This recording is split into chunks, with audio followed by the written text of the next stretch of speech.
Good afternoon. Welcome back. It is Friday, November 24th, 2023. We enter the last 7-day stretch here of November.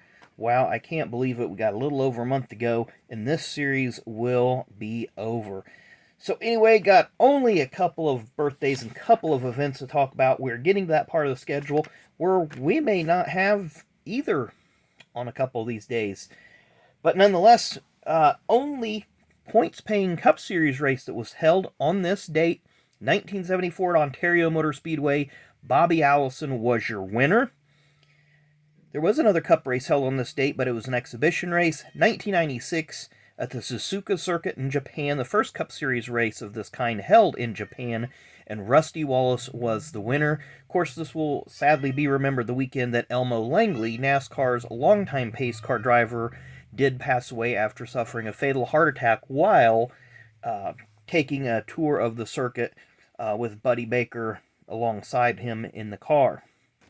Now we're going to go to our birthdays. We do have a birthday girl today. You see that by the title, born on this day in 1956. She is the wife of a former Cup Series driver and owner. That driver-owner is Lake Speed. His wife's name is Risa Speed. So there's a picture of her, and then there's a behind the scenes, a little bit of information. So Risa Speed, wife of Lake Speed. And it's kind of funny because if you look at the back of the card here, born on this day in 1940, person that name is mentioned back here, born on this day in 1940, he's a longtime chaplain for NASCAR, Mr. Max Helton. So we'll flip that over. Talk about motor racing outreach, and a little bit about their services that they provided back in the day. I believe the MRO still exists. I believe Helton has since retired, or maybe he doesn't tour as much. I'm not real sure. But Max Helton, born on this day in 1940. Our final birthday, born on this day in 1939, longtime and legendary crew chief, should be in the Hall of Fame. And I think he'll get there. He'll get there. I don't think he is, but I think he'll get there. He's won many, many races. He's won races with Dygaard. He's won races with Penske. Won races with Whitcomb Racing. But he's also crew chief for Mike Curb with Richard Petty as the driver. He's crew chief for the Benfield Motorsports team when Morgan Shepherd and Joe Ruttman were there. But we're going to start off in 1990, 1991, when he was crew chief for Derek Cope at the Whitcomb Racing team. They won a Daytona 500 there. Then he moved on. A couple good pictures here of Buddy, still changing tires. Moved on to Rusty Wallace's team. I think I skipped ahead of myself here. Yeah, because we got him working with Jasper Motorsports here briefly. A little bit of Jasper, Ted Musgrave. So we'll get these back in order. Had them out of order.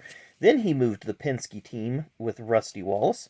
1993, 1994. What'd they win? 18 races those 2 seasons. Just unbelievable the success that those guys had. Then for some reason, 1995, he moved to Diamond Ridge with Steve Grissom to become crew chief over there. And he was over at Diamond Ridge for a minute. And then 96, 97, moved over to Exide Ford with Jeff Burton and helped get that team up and running. Now, I'm not sure, and I don't really remember where Buddy went after that, if he went into retirement or if he just kind of, took a more of a shop role and less on the road. I should know this because I listened to the Scene Vault podcast, and Buddy was interviewed around episode 24, 25. Maybe I need to go back and do a little refresher listen, but hopefully someday, with all his accolades, the championship is missing, but he has a lot of signature wins, including that Daytona 500. He had a lot of big wins with DW, a lot of big wins with Rusty.